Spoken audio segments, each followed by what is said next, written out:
Assalamualaikum warahmatullahi wabarakatuh. Selamat pagi anak-anakku. Bagaimana kabar kalian hari ini? Semoga kalian dan keluarga semuanya dalam keadaan sehat walafiat. Anak-anakku, sebelum memulai pembelajaran hari ini, marilah kita awali dengan membaca basmalah. Bismillahirrahmanirrahim. Pada pembelajaran hari ini, kita akan mempelajari tema 3, subtema 2, pembelajaran 2, muatan IPA, Bahasa Indonesia, dan SPDP.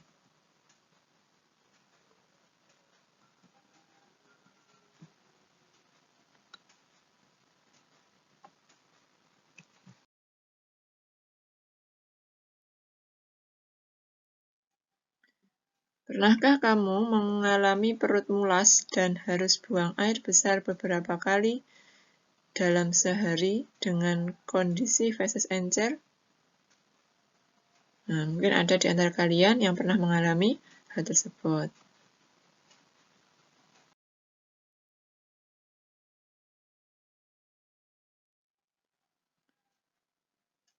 Dokter, perutku sakit. Hari ini aku sudah lebih dari 5 kali buang air besar. Nah, Pak Dokter menyampaikan, kamu sedang mengalami diare, nak. Setelah diberi obat, keadaanmu akan membaik.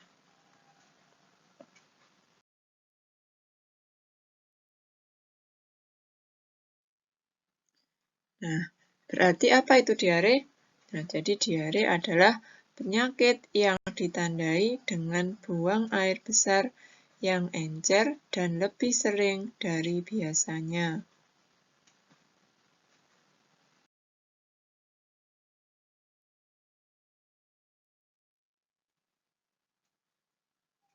Diare dapat terjadi ketika kita mengkonsumsi makanan atau minuman yang terkontaminasi bakteri, virus, ataupun parasit.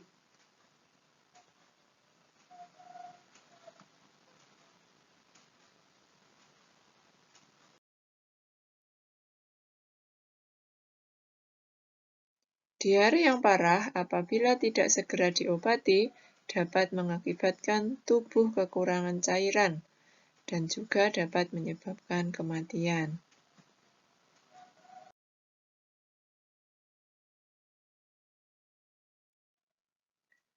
Ada beberapa penyebab diare, di antaranya adalah infeksi virus. Rotavirus merupakan penyebab diare pada anak yang paling sering terjadi. Yang kedua, infeksi bakteri dan parasit. Biasanya masuk melalui makanan dan minuman yang terkontaminasi. Kemudian penyebab diare yang ketiga, intoleransi makanan. Terjadi pada sebagian orang yang tidak bisa mengkonsumsi gula pada susu, sehingga diare setelah mengkonsumsi produk susu.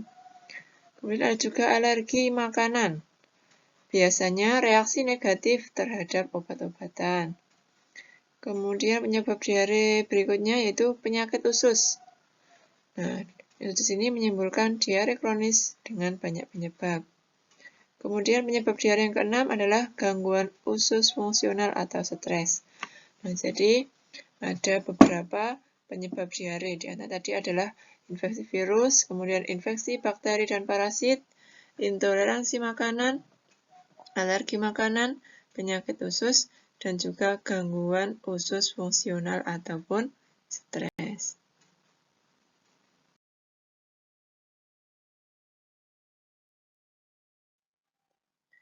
Pengobatan diare dapat dilakukan dengan cara yang pertama, meminum cairan oralit atau cairan gula dan garam.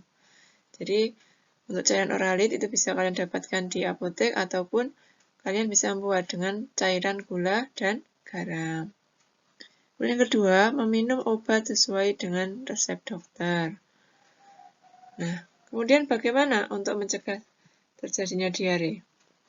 Pencegahan diare dapat dilakukan dengan cara yang pertama, mencuci tangan dengan sabun sebelum makan. Kemudian yang kedua, menutup makanan dan minuman agar terhindar dari lalat, kecoa, tikus, dan hewan-hewan pembawa penyakit. Kemudian yang ketiga, minum air yang sudah masak. Kemudian yang keempat, tidak jajan sembarangan. Nah, itu tadi adalah cara pencegahan diare.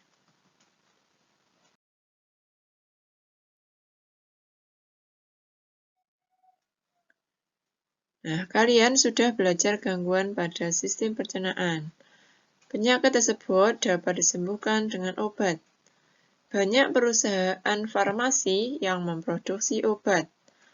Untuk mengenalkan produk, mereka mempromosikannya melalui sebuah iklan.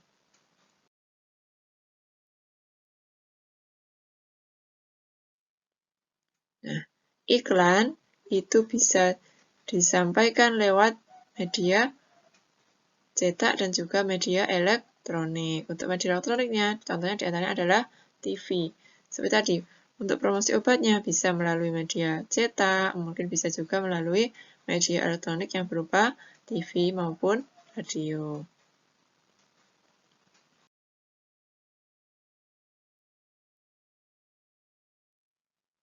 Ciri-ciri iklan media elektronik. Di antaranya adalah disampaikan secara elektronik. Kemudian yang kedua, disampaikan dalam waktu singkat.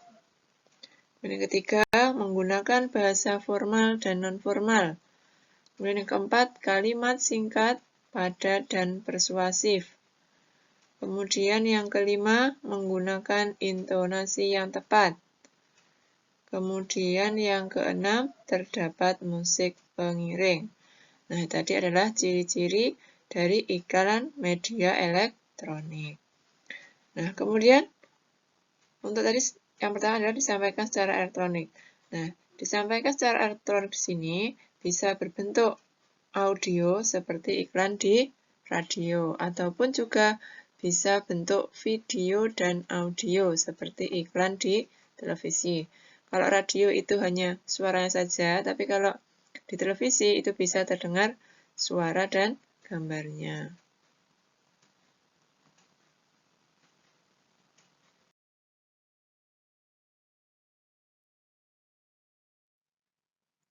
Nah, di sini ada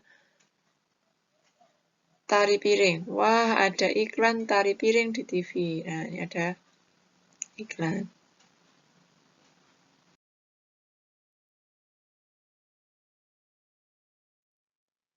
Nah, Indonesia memiliki keanekaragaman budaya yang tinggi, dan ini tercermin dari tarian daerah yang dimilikinya. Hampir setiap tarian memiliki properti. Masih ingat apa itu properti?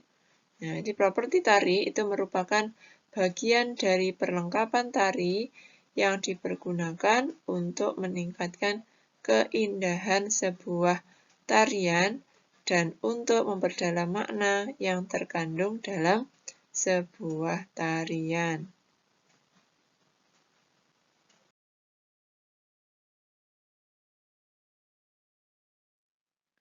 Nah, contoh properti tarian tradisional Indonesia. Yang pertama ini ada tari gantar dari Kalimantan Timur. Nah, untuk propertinya menggunakan tongkat. Kemudian ini ada tari reog dari daerah Ponorogo, Jawa Timur. Propertinya menggunakan topeng reog. Kemudian ada juga tari kuda lumping, itu yang berasal dari Yogyakarta. Propertinya berupa jaranan ini. Kemudian ada juga tari baksa kembang dari Banjar. Nah, propertinya berupa rangkaian bunga.